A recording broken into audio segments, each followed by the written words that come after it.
How are you doing today? I'm good. I'm here. Good to be in my coffee. these studios. Yeah, this is my favorite room now when it comes to editing. We've been in 3 different rooms, but now I have this, what edits well, what looks good, and it's unanimously this room now. What's the biggest difference? Different lighting. The backdrop on you pops really nicely when we do shorts, because we'll do shorts of just you. I think it's the lighting, color of the table, just it's a little brighter, you feel it. I think this thing. Yeah. But I only noticed it from editing, and now I'm kind of like, the videos I like to edit are the ones when we're in this room. Right. So now we have our guest. Were you supposed to talk about him, not editing? Paul Endacott. We've been friends for...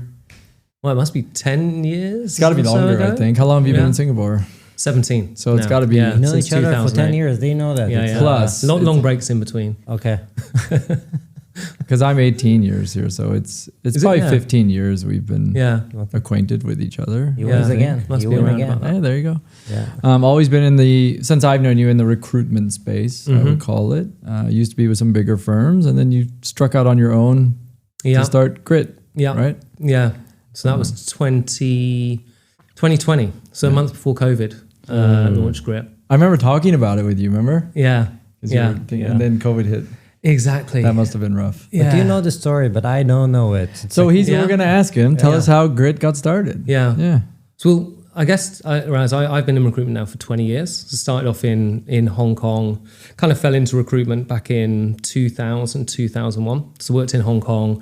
So for a company called Michael Page. So worked with them in Hong Kong. Page, very known. Then back in London for 5 years, and then moved to Singapore and joined a firm called Ambition in around 2008. So that brought you to Singapore, right? And that's what brought me to Singapore, yeah.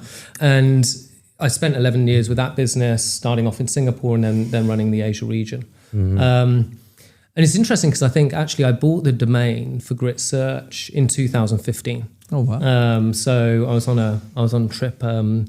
My son was playing football in Denmark, and I was sat in a car with a mate of mine. And I just finished reading this book called Grit by Angela Duckworth, and I was like, okay, this is super interesting. And I don't know if you read the book, but it's very much around how success doesn't actually mean your academics or anything like that. She did a bunch of studies around athletes, around academics, around business people, and came at her solution or her answer to success was really what she called grit. It's that ability to overcome obstacles.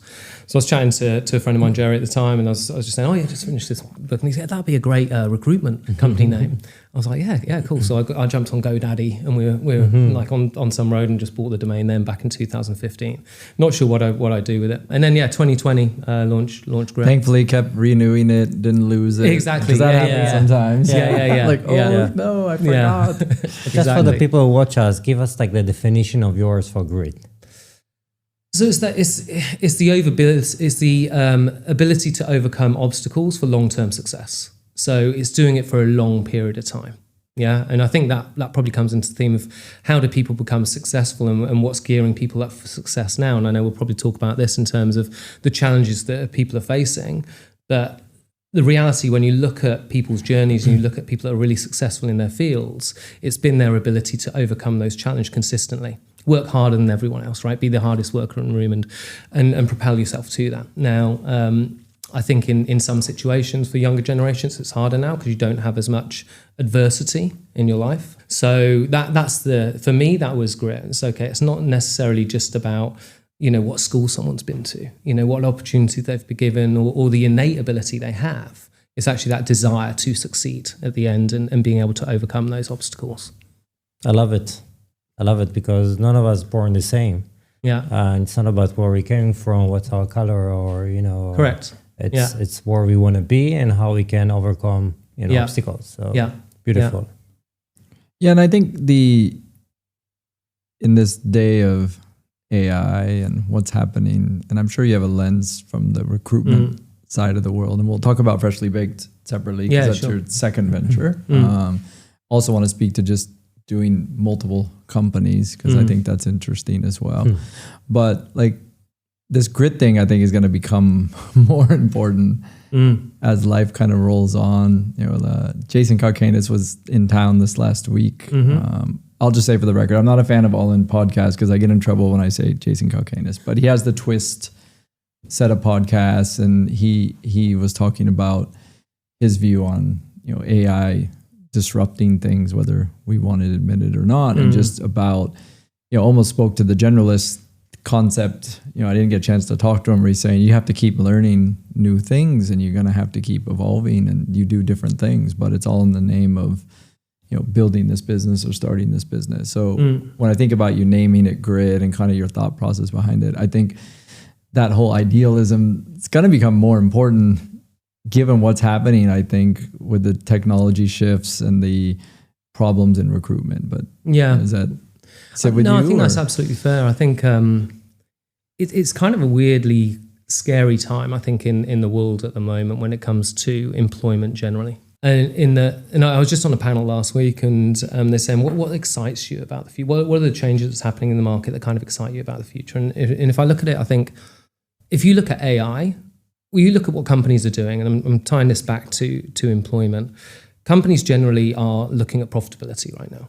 You know, that's a focus for your larger corporations, and it's that big shift that we've seen over the last 2 years in terms of growth companies and investor-backed companies. That, okay, what is your path to profitability? And there's kind of two ways you do that. Obviously, you know, have a product that's going to sell, but beyond that, once you've got that business, how are you going to ensure you can optimize your costs, so you're not overspending and you are getting the same efficiency and productivity off a lower cost base? And automation comes into play, and AI is huge within that. And I think it's nice to think, or we'd like to think, that AI isn't going to displace jobs, but we can see it happening, and it's happening probably faster than we expected. And do you see it in your numbers or in the type of jobs? Like, what's evidence of it in your world today? I think it's broadly, the evidence, like you look at what big tech are doing at the moment, and where they're rationalizing workforces largely to take into account of AI. That's effectively a big signal that this is already what's happening. And it's happening in an area which up to probably a couple of years ago, we're thinking was a job for life, right? If you're a software engineer, you're going to be building stuff. The reality is AI is now beginning to self-learn and build itself. So will we need these jobs in X amount of time? So that's kind of pushed your engineering skill set in terms of demand up the value system to, are you an AI engineer? Are you an ML engineer? Do you know latency trading? These are the ones that are kind of hot right now, but they're more niche, your full stack engineers and so on. Okay, are they all going to be in as much demand as before? And the answer is no, and we can already see that. I think when you look at the amount of work going into building AI agents, everyone's doing it right now, but you look at that whole BPO outsourcing space, there's a lot of focus from companies around how do we automate a lot of these processes. And that is going to effectively displace a number of roles there. So there is an argument that when you look at the internet, it created this whole new industry of jobs. We hope that would be the case, but we're dealing with a technology that can actually self-learn and self-improve, and therefore we don't actually know what that looks like yet. So I think that's kind of scary. It's going to bring a lot of efficiency, it's going to be a lot of automation, but it is going to displace and disrupt the workforce a little bit over time. I think a secondary element when you look at the employment market as a whole as well is the roles that you see in developed markets. And one trend I've seen, I just came back from Australia, but you look at it in Singapore, Hong Kong, Australia, UK, US, a lot of these companies are now hiring talent offshore. So if you look at the Philippines, if you look at Malaysia, you look at Vietnam, you look at Brazil, Mexico, Romania, Poland, demand's increasing for talent. More opportunities are coming through for talent. And I'm sure you both know, and I've seen a lot of people in Singapore find it pretty hard to find that next role because that role's gone somewhere else. And this is, so it's kind of that trend we're seeing at the moment in the market, that can we identify talent? So if I'm an organization, can I identify talent in other markets that's as talented and a lot lower cost that can keep the operating costs down in other markets? Hence, you see all of the EOR companies like Deal, Multiplier, Squads, Remote, etc., all growing astronomically because that's a trend that's happening and it's not kind of slowing down. And if you can, that's going to help us with our operating costs and it's going to propel us towards profitability. And can we look at automation through the use of technology that's also going to help us increase our bottom line? And that's the challenge we're facing at the moment. Profitability is the key thing companies are after over time. And And that's what we're seeing in terms of our demand and what we're seeing in recruitment right now. So the challenges in markets like Singapore, like Hong Kong, like Australia, are probably more prevalent than what you're seeing where there's growth and more growth and opportunity in the likes of Malaysia, where there's some domestic growth, but there's also a lot of foreign direct investment in terms of companies putting teams there, or in the Philippines, or in Vietnam. So it's maybe it's time for these countries now to have their opportunity to really grow and scale and kind of level the playing field a little bit, right? Yeah. Where you're talking, I was thinking about two different challenges. First, when you're a company and you want to have employees all over the world, there is another challenge of operational offices, all the rest of the stuff. This is one challenge. Second, we spoke about AI, how they merge together. Yeah. Because first you say, okay, let's take employees workforce offshore. Yeah. But then I'm saying, hey, maybe I don't need them. I can use like these aliens. We call AI. Yeah. Do you see this type of, concern, challenges? I think absolutely. I think they're kind of dovetailing though, in that, there's a bit of a transition. And we're kind of looking at in our business as well when we look at recruitment processes.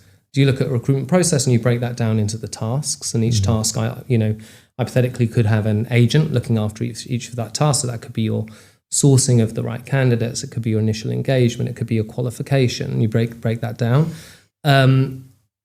In the initial stages, I think with any organization, you can look at what's our best way to do that with a person, but does that person need to be based in Singapore, or could we base them in Malaysia or the Philippines? At the same time, in parallel with that, you're then looking at how do you build out these aliens that can actually then, potentially do that job, that can optimize it. And the argument a lot of the time is, okay, well, that's going to push our work up the value chain.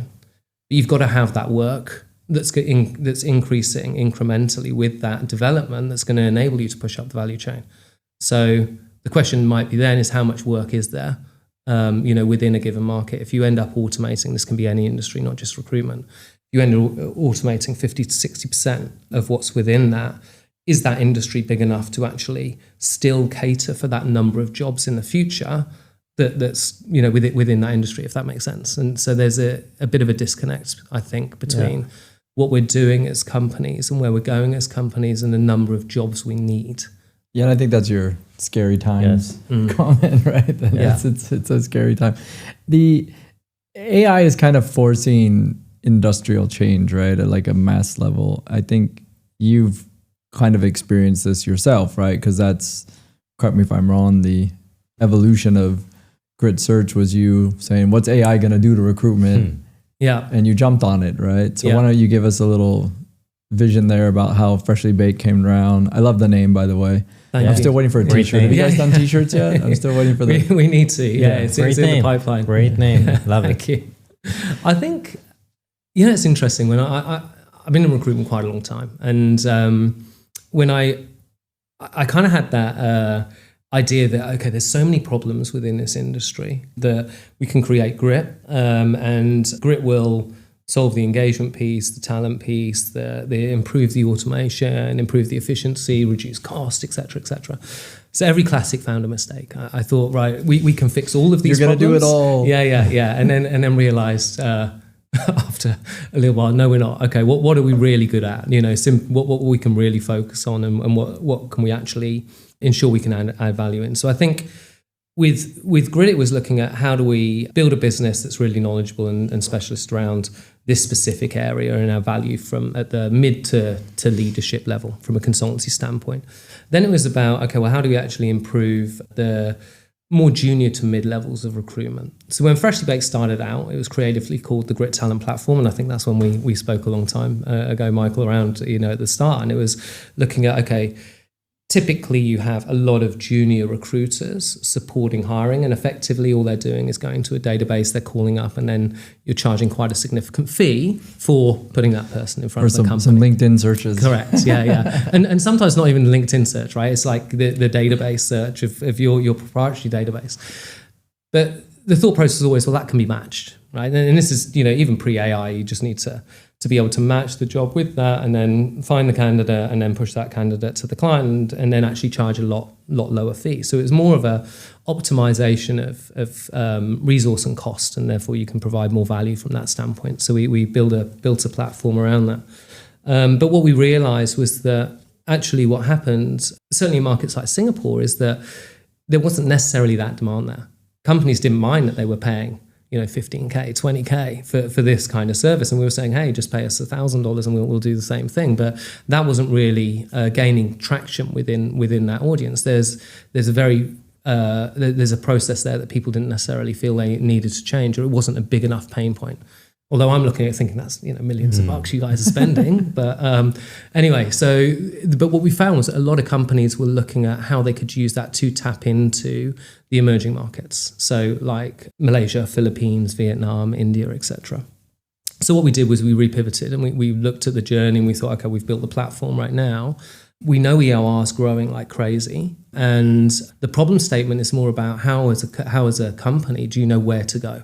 So if I'm an Australian business, for example, and I know that we can get really good quality engineers in Asia, where do I go to find them? So the idea was, okay, let's build a platform or pivot our platform towards a platform where you can work out, right, I need to hire this type of talent within a 5-hour time zone, hypothetically, and then identify that, enable them to find the cost, and then be able to recruit them. So that's what Freshly Baked became. So we repivoted,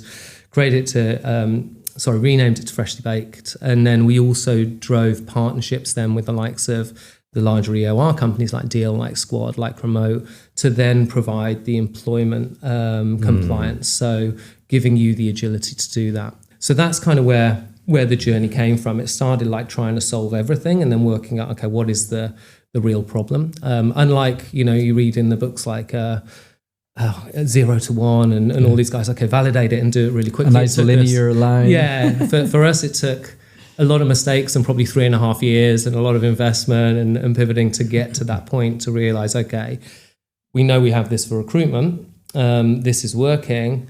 From a platform standpoint, it's not just about cost. It's not just about, having this particular service you think is a problem. It took 3.5 years to get to that, and now we feel we're in the right place where this is where the market's going, and this is the opportunity for companies to access the best possible talent. And you guys, it's Asia wide. So it's Asia wide. So we turned on 10 countries in Asia, so across South Asia, Southeast Asia, and then we've supported some clients more recently in Romania, Poland, and at the moment we're doing a bit of work in Brazil and Mexico. So the vision for us is to be one global platform. So the idea is you don't have to go and work out, okay, who's a recruitment firm in each market. Yeah. You've got the fee structures, you've got everything within that platform, and then you've got the automation. And this is where the automation, I think, comes in, and where it will provide a lot of value to companies is that, and you may have felt that if you've engaged with recruiters, sometimes you can engage with someone that's really good and someone that's maybe not so good, right? With automation and using AI agents, I think you can actually standardize the feeling and service a lot more consistently you can with people. Because of the tooling. Yeah, exactly. The challenge, I think, though, within recruitment is what we see is there's always an element where people will want to speak to another person, particularly when it comes around salary, negotiation, those kind of pieces, is where we see there's got to be some kind of hybrid format versus just purely self-serve. Automation. And automation. For me, you kind of the gate or the hub for the demand gen. You see most of the demand that's coming, and I want to focus on this region. What are the hottest, roles that you see over here in digital and tech? I think in data and tech, it's really kind of shifted, right? So product managers, not so much. If we look at not 22, looking or not like the demand. Looking. I think there's definitely a number of people that are looking, because that used to be such a big area where there was huge demands and there were quite large product teams. I think over the last, since 22, 23, you've kind of seen those reduce in size quite significantly. So definitely I'd say there's more of a talent supply than necessarily a demand. I think in terms of engineering, similarly, you look at back in 22, it was like the perfect storm. All companies were growing. I think The investments in Southeast Asia created about 100,000 jobs, and that in itself stimulated a lot of growth, a lot of movement. And graduate kind of software engineers were commanding around 6,000 a month coming out of university, right? So there's this huge bump. That's kind of changed and diminished a lot now. So the demand we see when we look at engineering, I'm talking about Singapore at the moment, or Hong Kong, or your kind of regional hubs, is largely within crypto. So your low latency kind of traders, AI machine learning engineers, quant trading, hedge funds, that kind of area is quite in demand. Other areas, it's a bit more limited, I would say, in terms of demand across technology. Sorry, the other area is cybersecurity. Cybersecurity. You were waiting for that one. No, I was waiting. Like, he's holding his breath, going. Yeah, but holding my breath. Like cyber. I'm not needed anymore. So cybersecurity. It's only here in this region, man. Last one is cyber. So that space we're seeing, and I think with the stuff that's been going on in the crypto field recently, the hacks that have gone on, that's kind of continuing to elevate the demand across financial services, fintech, and your kind of internet first type players.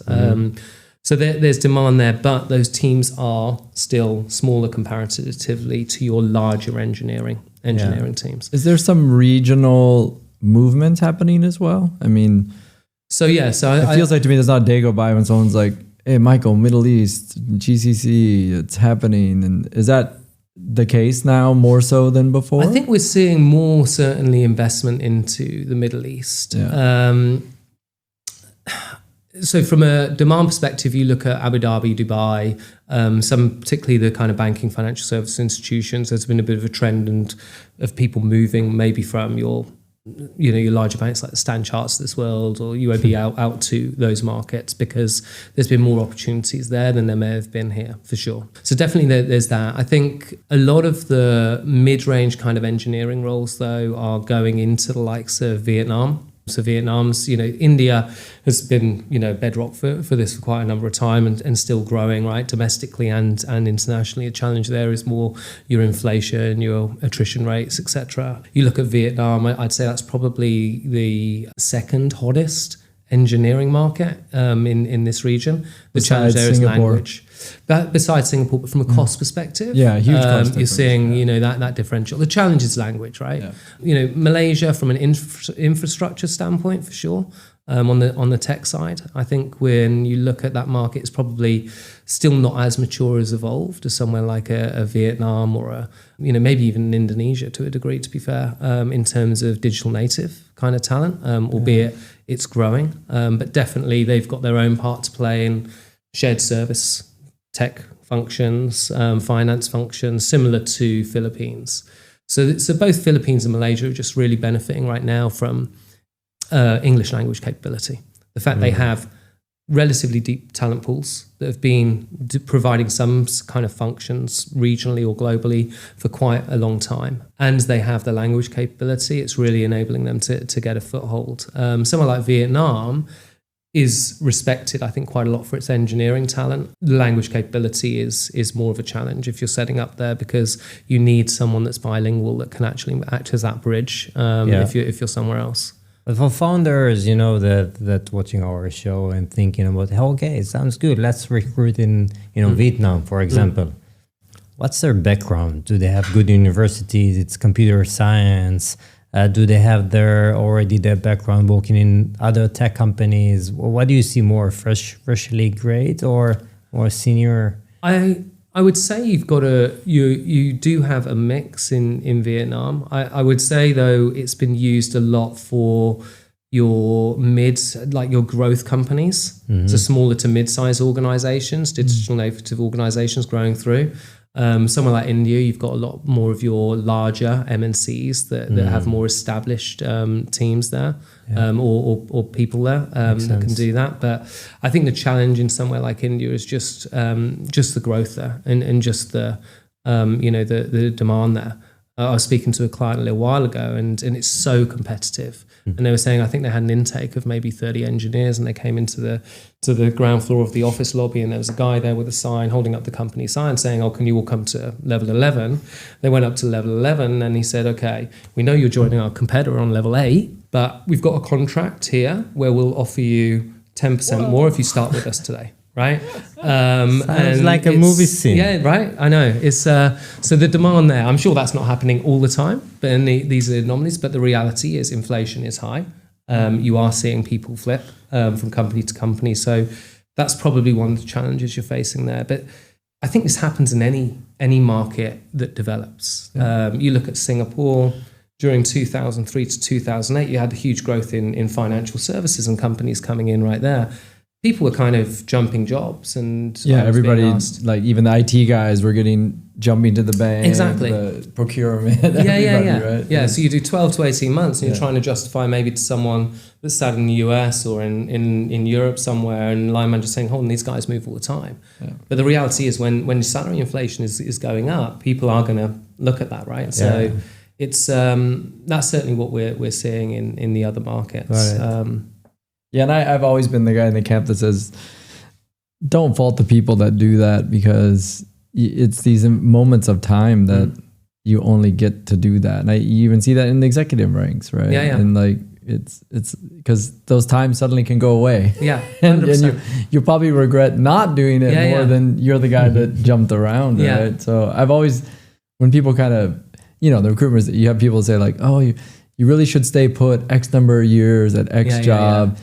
And my retort to that was like, really? Because when they want to do something to me, they're not looking at whether I've spent 2 years or 5 years or 7 years. When they want to do a riff or they want to cut, they're gonna, they don't care. They look at you as a number. Yeah. So I look at them as a salary. Sorry, right? So I always tell people that there's, that I just feel you have have maturity level to this. So like these inflections of time don't happen often. So you can't fault somebody, in my opinion, for taking advantage of, I can jump. Now, that it might stop. Yeah. And maybe you are seen as the guy that jumped around a bit, but maybe you're up at a different level than you were before. No, exactly. And I think that's absolutely the case. I would say that, and these aren't small increments, right? It could be 50 to 100% increment. Yeah. Sometimes people are getting, you're going to move. which is a massive change. I mean, obviously it can come and bite you down the line. So as long as you can show you're progressing within that role over a period of time, but know what you're dealing with, right? Yeah, but exactly. I think it's a real part of the industry. Yeah. Mm-hmm. But it was a good point in the phase of the company when you growth. This is the time to go there, not in your early days. That's the message I'm getting. In terms of when you grow as a company. Yeah. So you what I'm hearing from your recommendation, if you want to build your core team. You're not going to go straight away to India or Vietnam. I guess it depends on where you are within your journey, right? So let's say you raise $1 million and you're in Singapore. You may look at actually building a fully remote team. You may be looking, okay, how can I take advantage of this? But you do have to be very clear on that direction in the management, because I think once you're going into fully remote or hybrid teams, the way you manage is very differently. It's not all of you huddled around, a table till 2 a.m. in the morning trying to, get something launched. Fundamentally, you've really got to be able to manage and back to guide grit. These guys. You need to have sustainability. Exactly. Back to that. Yeah. So you've got to have. You have to have grit. But no, I think for sure But I do think it offers. It kind of now offers smaller companies an unfair advantage that actually I'm not now restricted. If you think about maybe even like 5 years ago, the hassle of trying to build a team offshore and go and set up a legal entity, in order to employ this person, or your other option is go to an outsourcing company, but then you don't know who that person necessarily is, right? You're just paying a fee and hopefully the work's going in time. But now you do have the opportunity to choose the person you want on your team, to interview them and to hire them without having to go through the hassle and the investment of setting up a corporate entity in every country you want this team to be sat in. So in many ways, I see it as the unfair advantage that companies now face. If you just raised $1 million, actually, we just had a guy in New York. He's a sole proprietor. He's a plumber, right? So he's not in tech at all. And he just came through to Freshly Baked to hire a BD person in the Philippines, in Manila. because I don't want to pay this amount, but he suddenly. And you guys act as the payroll provider. We would use one of our partners to do the payroll. So but he doesn't have to have a single deal. Doesn't have to have the entity or anything like that, right? Yeah. So rather than paying minimum wage in New York, he can now expand his team and hire 3 people if he wants there to increase his business. So I'm not saying it doesn't come without challenges, right? You need to know how to manage these guys, but the opportunity to build something and to tap into these talent pools does level the playing field, again, a little bit for companies looking to grow faster and attract really good people. Yeah, and I think that whole possibility is not going to slow down. Like it's, and this AI stuff's just going to 100% help people do that. Yeah. I went in with my cybersecurity question about AI, but go first. No, go ahead. Yeah. Okay. Let's jump into it. Okay. I'm sure you heard about Deepfake. Yes. Okay. So one of the biggest events that happened last year was related to recruitment, meaning that the company was looking for employees. The way they start a campaign is by recruiting offshore. The threat actors actually understand this procedure and they say, okay, let's pretend to be this company, then do a fake campaign. Like we're recruiting and getting all their information to leverage it either for fraud, for crime, and etc.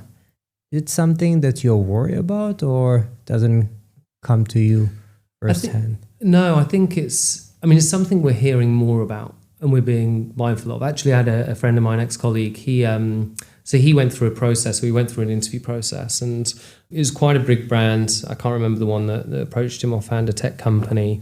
And that person had a LinkedIn profile and he had 2 video interviews with them, and it went through anyway. I think he went to the final. They said, okay, your final stage interview. So this is a reverse, not a candidate, this is a client. And then they said, okay, you need to, I think he got the link and stuff to log into the final interview, but then said, okay, you need to put in your password to your computer to access the link. And he thought, okay, this is strange. Something funky. Yeah. And so he flicked a note or WhatsApped to a friend of his that was within that company and said, hey, can you just do a quick check and see if this person's in the company? Because this has come up and it's unusual, right? And that person wasn't in the company. And then that LinkedIn profile had gone the next week. So what they really want was just access to his computer? Just access to computer and files, right? So once you can, and I guess it's in the line of... But just imagine when you do your onboarding just before, okay, give me your bank account. Okay, give me... But to me, this is no different. I put this in it's what we call the fattening the pig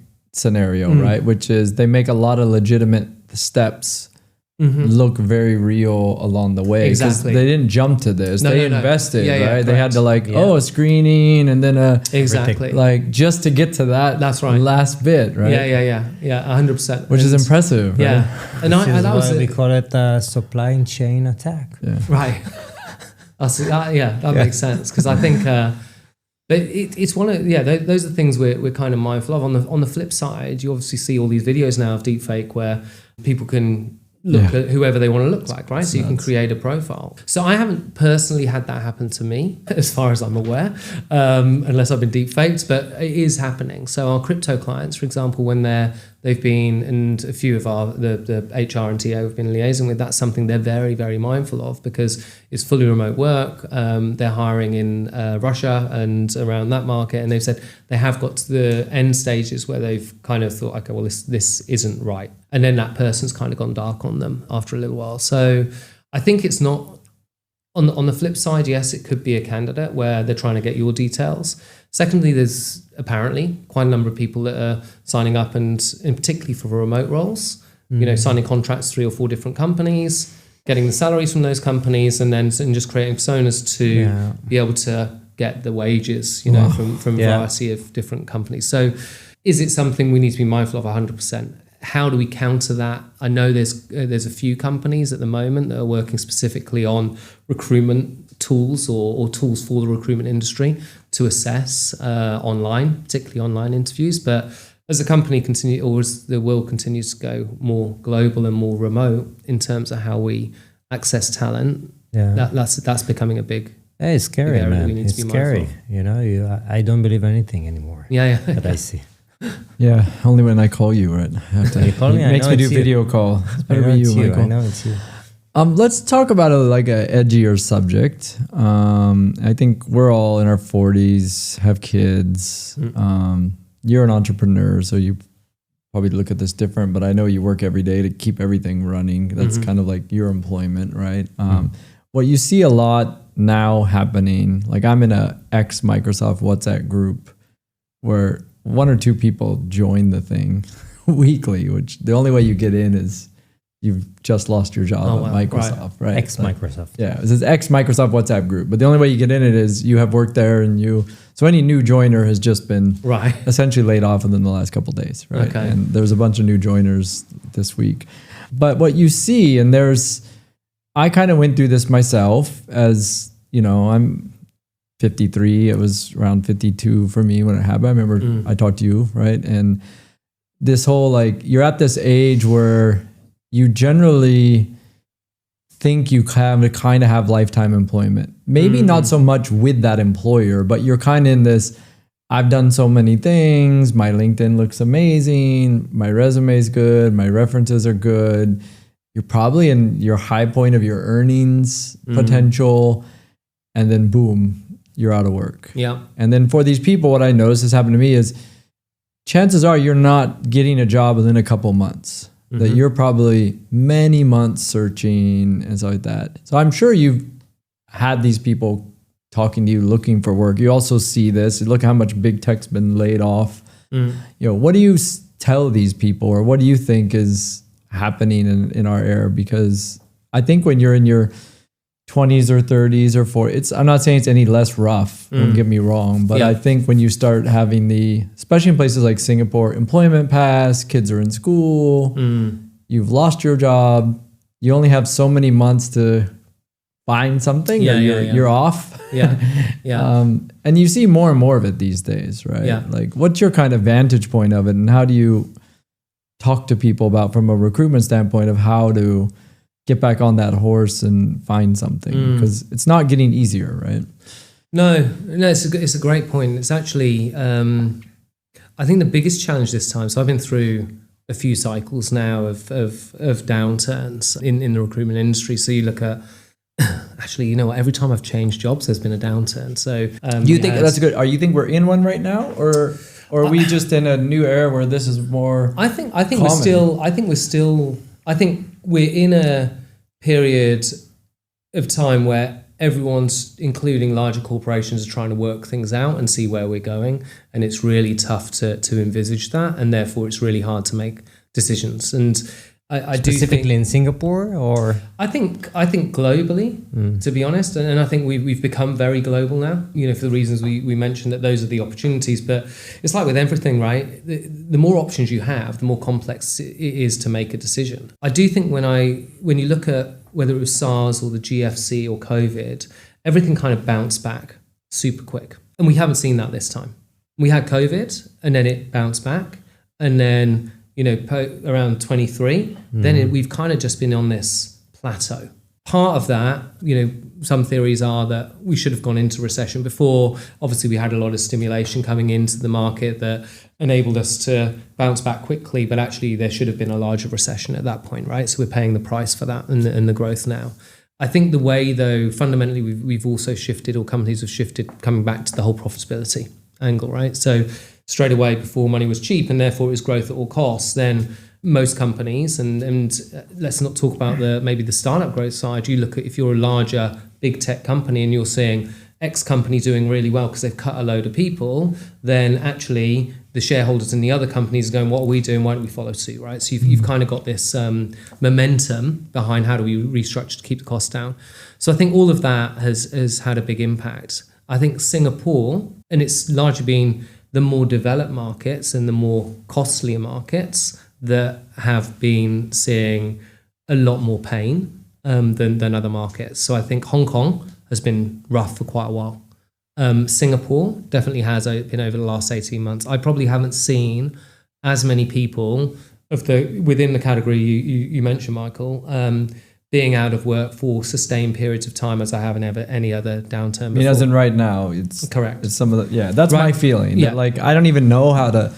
I was sitting with another person at a recruitment thing trying to do a back of the napkin. Yeah. like how many heads are we talking? It's got to be in the thousands. Yeah. And maybe that's not a huge number. I would say but 1,000 for sure. Huh? I would say 1,000 for sure. I say many thousands is many my guess. thousands. Yeah, because I think at every big tech, it's been a few hundred over, like he says, over this 18 months. I know for a fact where I was, it's happened 2 or 3 times, right? Yeah. And it's 50, 60, 100 people just in Singapore from one of the companies, right? Yeah.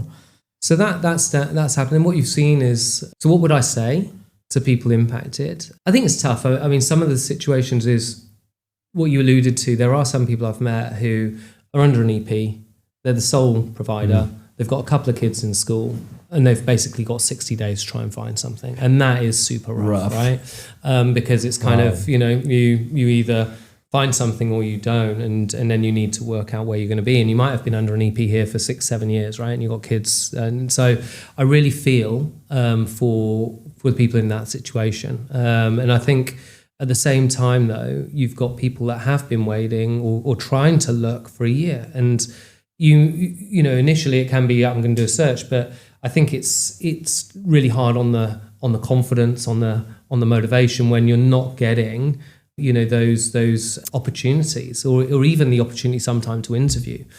So you could be and been highly effective, super experienced, you felt your confidence was at your peak, and then suddenly you see these people and it can be really, really grinding, right? From an emotional standpoint. So I think what I'll always advise people to do, obviously, is, you know, get out there. One thing about Singapore is that it's a smaller market. There's 2 to 3 degrees of separation. You've got to let people, you can't let pride stand in the way. You've got to let people know that you're looking for a role. Because if people don't know, then how can you? They're not calling if you don't know. Yeah. And there's so many applications going into not maybe as many jobs as there are candidates, right? It's still a very employer-driven market. So there's more candidates looking for jobs maybe than there are jobs there, particularly, again, at that mid to senior level. So it's again, trying to leverage your advantages. And part of that is your network. Sending CVs on LinkedIn or into applications on LinkedIn. I don't hear a lot of people. I still say, still apply, right? Yeah, you've got to kind of put yourself in the pitch, because I hear some people say, you had a chance to hear from someone, hey, I sent via LinkedIn, it's worked. Never. Have you heard of anybody? It's never worked for me. Anybody I know. It's so bizarre though, right? Yeah. Like anyone. But I think part of that could be, we would advertise a senior position on LinkedIn in Singapore, and within 24 hours, 500 plus applications isn't unusual, right? So the challenge then is going through all of those applications at the back end and trying to ensure that, so if you've applied 4 days, 5 days, a week later to that advert, the chances are that shortlist's already been done earlier on. Yeah, maybe in the first 48 hours, right? Plus you've also got the referrals. So the advice is always, I have, is that if you know someone within the organization, reach out to them, or if you see someone else is connected to them on LinkedIn, reach out to them to see if they can introduce you to that person to put your application through, because your referrals are always going to rise to the top above the applications. Always. But you're in a position at the moment where, so I guess in terms of advice, I think it's super challenging. It's looking at, getting out there, it's trying to look after your mental health around this period. But I think a lot of it is network, is not having an ego, is kind of, but also looking at how you can add value. I know can you go on courses? And often I get asked, okay, if I go and do a course on AI, is that going to help me? Reality is it shows an interest. If you get the interview, it shows keeps your brain moving. I don't think it's a terrible thing to do, but it may not. It may not change. Difference. Yeah, that's the thing. Yeah. So I think it does boil down to network, and there's a lot of fractional communities that have come up where people are looking at consulting work, and that's seen, I think, on the one hand, is this, you're familiar with fractional work? Yeah. I have a hypothesis, but when I say this, it's in no offense to the people doing these platforms, but a lot of the people that are starting, running, or because they're in the same boat. Correct. Yeah. And right? I would agree with that. Yeah. Like they themselves are out there looking, and after so many months of looking, like, well, I should do this. Well, maybe I'll be the one to start one, which is fine. But I feel like they're actually in the same camp. It's just, that's how they've come up with a solution to it themselves, which is good. Yeah. But I don't know how many of these people can get hired, right? I think that, again, that's the reverse. There's a lot of people that are looking for this type of work where, well, it's the same actually. Sorry, there's not as many opportunities about for fractional work, and it's a. And you get the problem unless you're PR or come up with what Correct. The entrepreneurs or something. Yeah. You're not going to get an EP for it. Yeah. So well, there are solutions, I can say, from my experience. I'm not saying that you can't hack your way around these, but I sometimes wonder if the community in need is potentially bigger than the community that can service them. Yeah, but I think it's similar to what you mentioned before. Maybe the value in that is, again, it's the network, it's keeping your mind busy, it's learning about different models. A lot of it can be as lucky as I met this person through this and they happen to have an opportunity and then it turned into something else, right? I think the secondary thing is, okay, are you going to be in Singapore the next 10 years, right? The hard questions are you just looking because you just want to be in Singapore, or are there other markets that you could go to or you're interested in? Because you look at markets like maybe Malaysia, there may be opportunities there where it's less competitive, but you're going to have to take a haircut in terms of salary. Doesn't necessarily mean you're going to take a haircut in terms of lifestyle because the cost of living is cheaper, but you need to look at the bigger picture, because I think at the moment, there's not always going to be that right opportunity here right now.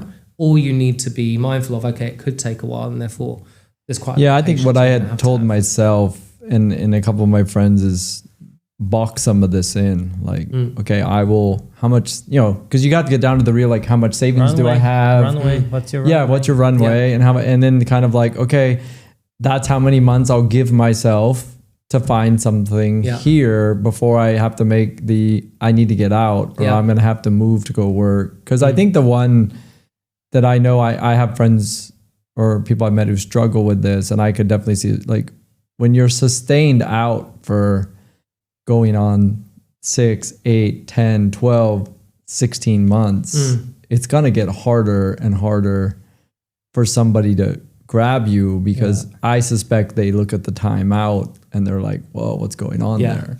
But that's why it's so important to keep busy in terms of other things as well. I mean, for Sam, I was chatting with a guy and, unfortunately he was impacted quite recently, and he's like, you know what, I'm using this as a chance to reset and work out what actually I want to do. Yeah. So, I think it's really important in this time. It's not a market where, hopefully you will, but if you're impacted, you're probably not going to get a job necessarily in the next month, 2, could be 3, could be 4, could be 5 months, right? So use that opportunity to learn something, to explore, and see what you want to do. Because I have seen people come out and pivot during that period and then doing nothing what they were doing before, but they're super happy, right? And they've worked out, well, actually I was on this corporate grind for this amount of time, and maybe I'm earning 40% less now. Yeah. But I'm happier. So it all depends, to your point, what is the runway? What does your overall lifestyle look like, and who you need to support, and how many dependents you have. Or I've had others move to Bali. Yeah. And then, one of them, the kids and one of the parents are staying there and the other one's traveling to work, there are solutions, but I think sometimes it comes down to making hard decisions or giving yourself hard questions around realistically, okay, what do we want to do and what are we really willing to forgo? I think it's improving. Well, we see it improving. The data shows it's improving in terms of the market here, but I wouldn't say we're out of the woods. I think there's still a way to go. And I do think, coming back to that earlier point, this whole rationalization between countries. It may never get to the way it was before. All right, this is great. I think we got to wrap up. So thanks for tackling that subject, because I think this is one I know that we have people talking to us about, and we have friends in our cohort that struggle with this. So it's important to lots of people. Yeah, it's a good one. Thanks for covering that. And it's good to hear about the businesses. So we have a couple of closer questions. What would you tell your 20-year-old self now that you've had this journey that might help them? It's funny, I was saying to someone the other day, right? I wish I'd learned when I was younger about compound interest accounts, right? Really boring. Actually, the money or the work? No, just thinking about, actually putting money aside, right? And being smart around that. I don't think my kids are anywhere near, they don't get taught that in school, right? So, in crypto. In crypto. Yeah, maybe. Well, maybe now, I don't know. I think firstly, if you're going to do something that requires risk, do it earlier. But it's a balance. Have some experience, right? But do something earlier. Don't wait. Don't procrastinate. If you really want to do something, it's much harder to do it when you've got a family and you've got commitments and you've got everything else. But I think there's a lot of times that maybe you don't necessarily back yourself. You just procrastinate, think, okay, I'll do that next time, or I'll just get to this, right? If you really have that urge, kind of do it. So having conviction in yourself and making that leap earlier, maybe. Got it. Yeah, it's a good one. I think we all reminisce around that one. Yeah. What's your regime for physical and mental health? What do you do? As I've got older, more so, I think with kids and stuff, like a lot of it used to be around rugby, playing football. Actually, that got me back into football after about 15 years when my eldest son was playing and all the dads were like, well, actually, rather than just watch them, why don't we have a game? And so I play football typically if I'm not traveling once a week, try to gym, try to swim. I think more recently I've got, and probably over the last year or so, more into this whole concept of manifestation. And really, thinking, putting good out into the universe and good coming back. And I don't know whether that's an age thing where suddenly you're getting more spiritual as you get towards the middle of life. But I think that's super positive in terms of keeping that positive outlook. So, but I'd say exercise is pretty important because, it's something that at least gives you a level grounding. You always feel better after you've had some kind of workout. It's good for your posture. Yeah, exactly. And day 3 of no drinking. So yes, we'll yeah. Is there a goal there for how long? Is it I'm done? No, or I was thinking 3 months. Okay. 3 months. I say this on day 3, so let's see where we go. We'll check in with you in 90 days. Yeah. You mentioned Grit, the book. Any other books, podcasts, stuff you want to share with everybody that's been helpful for you? I think in terms of books, one I read a little while ago, I think it's a couple that stuck with me, Chimp Paradox. I think that's really, I don't know if you guys have read What's it that. called? The Chimp Paradox. So it's basically about your 3 systems, right? So Chimp is your system that kind of, you react to stuff. The monkey. And then you've got your computer, which is your kind of autopilot, and then you've got human, which is the reasoning. Interesting. That was super interesting, just in terms of really putting into play, okay, why do people react, or why do I react the way I do in terms of situations? Yep. Thought that was good. Atomic Habits. This goes back to the whole compound and consistency piece. I think that's something that I only read not that long ago, and that's really kind of resonated. But I'll be honest, I'm not just into kind of those. I love kind of fiction, escapism. Read a bit of fantasy. Read what's the one I read? All the Colors of the Dark. That was I thought, an incredible book. So I highly recommend that one. When do you read? Morning, night, vacation, flights? On flights. I mean, it's interesting. I hated the fact they put Wi-Fi on flights. I thought that was always the time. You could just... You don't have to use it. No, as I tell people, I just don't log in. I just don't log in. So, no. And then on journeys into work and stuff, on weekends, I would say I read more kind of fiction stuff, which I just find pure escapism, rather than necessarily, biographies and self-help books or self-improvement. Maybe I need to switch that around a bit, but we all need an escaped. Yeah. Awesome. Thanks for doing this, Paul. No, thanks. Thank you. It's been great. Yeah. Have a good one. Cheers. All right, thanks. Cheers. Bye. Thanks.